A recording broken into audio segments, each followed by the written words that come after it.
Now, if you're a regular listener, you will know that we have slots for members of the Pet Professional Guild to come and join us, and they will tell us about various different topics. Today, we're going to be talking to Noah Peso-Sefler. I hope I've even said that right. We'll find out. We'll find out in just a moment. But with the Pet Professional Guild, there are over 1,000 members in 18 different countries, okay? This is a massive organisation, and it's only been running a matter of months, okay? Now, the beauty of it is that it's open to dog owners as well as anybody that actually works in the industry. So if you're a pet owner and you would like to get some free information, and this is top-class information because they have several of the most prominent industry experts involved with this, including my biggest hero, who's Jean Donaldson. She's in there. These are the people that are at the top of the game. This isn't just a group of dog trainers that have got together and said, right, we're going to make an organisation. There are lots of them about, unfortunately, but this is literally the number one industry that you can get involved in. Okay, so the number one organisation as well. They've got loads of members, and if you're a trainer, they've got marketing tools and several different languages that you can actually use and be personalised. And that has got to be very useful for someone like Noah. Good morning, Noah. How are you? Good morning. I'm fine, thanks. Good stuff. And you're in Israel at the moment, aren't you? Yes.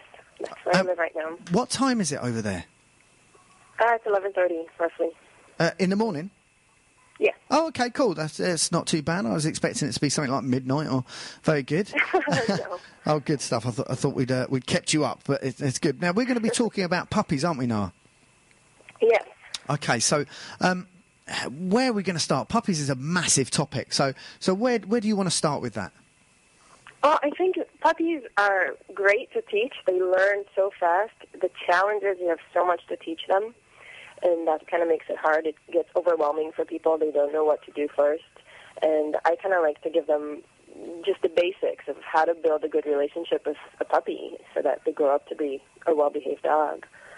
Yeah, I think it's really important. One of the misconceptions that was always out there was that you had to wait till your dog was 6 months old before you started training. Do you think that's the case? No, not at all. You should start the day you bring them home. Yeah, because every time you're with your dog, you're actually training, aren't you? Yeah, unless they're sleeping. I mean, even then they're probably learning something. As long as the dog is interacting with you or with the environment, they're learning. So you may as well put that time to good use. Talking about sleeping, if you do hear a bit of a dodgy nose, it's not me. My dog is snoring at my feet. So I do apologise. But so you get cracking from the day that you start, and obviously being a member of the PPG, you use completely force-free methods, don't you? Yes, and I'm the co-founder of the Market Training School in Israel, where we teach other trainers who are either fresh to the field and want to become dog trainers, or trainers who have used compulsion or are using compulsion, about positive reinforcement-based methods. So that's definitely big on my list. Okay, so I'm a crossover trainer. I used to use coercion in dog training. Now I'm a crossover trainer as well. I'm a crossover trainer as well, and I've just had on the line Robert Lane, who's from Dog Borstal, and he says that he thinks that punishment is a necessary thing. And he's not scared of punishing a dog if they've done something wrong. What's your view on that? I think, I walk into people's houses when I do private consults, and all you hear being tossed around is, no, don't do that, stop doing this. And once you get them to focus on what you do want the dog to do, everything changes in the house. And I'm not just talking about how they treat the dog. Everything changes. Everything calms down. Everybody's able to think and to focus and to cooperate. And it's so much more effective than just yelling at the dog and telling him no. Yeah, I mean, it's very important that you tell the dog what you want them to do, not what you don't want them to do all the time. Yeah. And what happens is you get a dog that's offering you all day long. They're offering you a sit, or they're offering you eye contact, or they're offering you, here, how about we play with this toy instead of chewing the carpet or chewing the furniture. And you don't have to do a lot. You just have to notice it and reinforce it and tell them, yes, that's a good dog. And the rest kind of falls into place on its own. It's quite remarkable in my mind.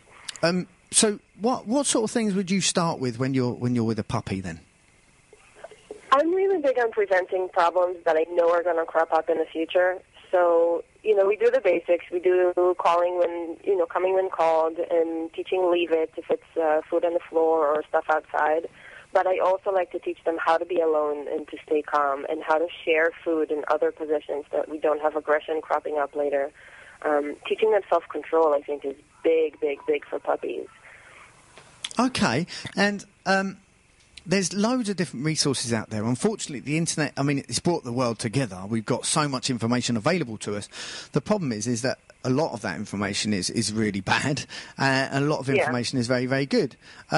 So do you think that people should see, business aside, do you think people should see trainers for puppies, or do you think they should wait till they're a little bit older? What's your view? I think you should definitely see a professional when you need help, and you need to do it wisely. You need to listen to the trainer, ask them questions, see them work with somebody else's dog. And if it doesn't make sense, it doesn't feel right, you wouldn't do that to your dog, then just don't. And go home and find somebody else to do it. And even if it's just a video that you're watching online, if it doesn't look good, stop watching it and go look for some other resources that are more in line with what you want to do. Because there are a lot of methods out there. And being a crossover trainer, I've used them both. They both work. You can get results. You just get much better, much faster results when you don't try to punish the dog or stress the dog out. And I think that's kind of the main point for me is, are you building trust with your dog? Are you building that relationship, or are you ruining it? And that's the main premise for me when I'm looking at training methods. Okay. Now, obviously, one of the most important things to do with a puppy is to socialise it, to make sure that it's friendly and confident when it goes out and about. Have you got any tips on how somebody could go around doing that kind of thing? Yes. First of all, you want to expose them to as many different things as possible, whether it's noises or sights or smells or people of different ages, colors, backgrounds. But you want to do it with sensitivity to the dog. You want to try to look at your dog or your puppy at all times and see if he's getting a little stressed. Always bring some hot dogs with you or something the dog really, really likes, so that if he has an unpleasant experience, you can change that around immediately. But don't overwhelm the dog. I wouldn't take a 3-month-old puppy to a rock concert. That's going to be much too much. Or even to the market on a busy day. I would start with quiet environments and slowly build up from there. Because it's not just about exposing the puppy, it's about making life a positive experience for the puppy so that they gain confidence and they see the world as a good place to be in. Okay. Now, one of the things that you specialise in puppies, don't you? So, yes. One of the things we were going to talk about is the relationship between you and a pup. Now, obviously, most people, when they get a puppy, they're in love with it from the word go. There is no need to build that relationship. But very quickly, that relationship can turn sour. What do you think are the best ways to prevent it from turning sour? I think if you start with a plan, the day you bring the puppy home or even the week before, sit down with the whole family and plan what you want the dog to do in every situation. So where is the dog going to sleep? Where is it going to be while you're having your meals? Where is it going to be allowed to go? Is it allowed in every room in the house? Is it allowed on the furniture? How is it going to play with your kids? And then set about teaching that dog to do those things.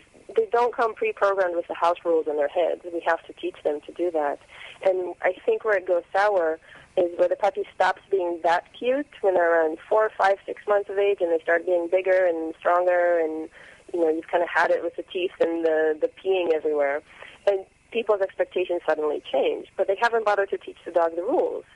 So if you set out to teach the rules from day one in a positive way, in a very clear way, you kind of cement that good relationship, and it never goes south from there. It stays that positive, fun, cooperative relationship that everybody wants with their dog. Now, every time I get a puppy, I always think to myself, I never remember it being as hard as it was, and it is hard work, isn't it? It's not. Yeah, I get that a lot. I made a massive mistake last time. I got 2 puppies at the same time. It was just unfortunate that these 2 rescues sort of landed in my lap. And we took these dogs on, and it was really, really hard. And I'm a trainer, this is what I do. So. Yeah. Would you think it's for your average person, 2 puppies? What do you think about that? I think it's harder. It's harder because if you have 2 dogs, you have triple the amount of time to train that you have to put into it, because you have to train them each individually and then together. So making those dogs puppies, it's a lot harder. We're not talking adult dogs who kind of know their way. We're talking puppies that have so much to learn anyway. So 2 at a time, only if you're really, really, really into big challenges, and only if you have help. You have somebody to guide you along and to help you solve problems, and you're willing to put in the time and the extra effort, because it does take extra effort to do that right.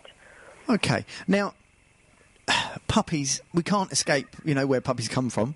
And a lot of the time you hear down here on the south coast of Spain that people want to have puppies from their dog because they've got a really, really nice dog. Is that a sensible view, do you think? In Israel, about 100,000 dogs are killed every year just for being homeless. And I think we really don't need more puppies. I mean, we still get that a lot here, especially in my town. A lot of people want to have puppies, or they want their dog to have just one litter before they spay it.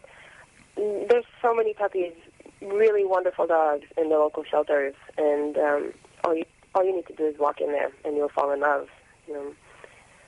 I really don't think we need to create more dogs. I agree. Especially not much. If you have a purebred dog being raised for a very specific goal, like service dogs or sheep dogs or whatever, I get that. But you have to do that responsibly. And I think for most pet owners who just want a good friend, go to your local shelter, choose the right dog for you. Ask somebody to help you choose the right dog. Don't just go by, oh, he's cute. And then you'll get what you want, even if it's just a mutt. I think mutts are great. Yeah, I do as well. And in fact, I've got some free ebooks on my website, and one of those is helping people choose the right puppy at in a rescue centre. You can find that on my website, which is www.inthedoghouse.dtc.com /ebooks, and you will get some free ebooks to download, and it just helps you pick the right dog, because it is a long-term relationship that you're entering into. Noah, it's been fantastic to talk to you. If people want to find out more information about you and the work that you do, where will they get that? Our website is www.markertraining.co.il, and you can find out all about us right there. Fantastic. Thank you so much for joining us. My pleasure. Thanks, Nando. We'll speak to you again soon. Take care. Okay, bye-bye. There you go, guys. Noah Peso Sefler.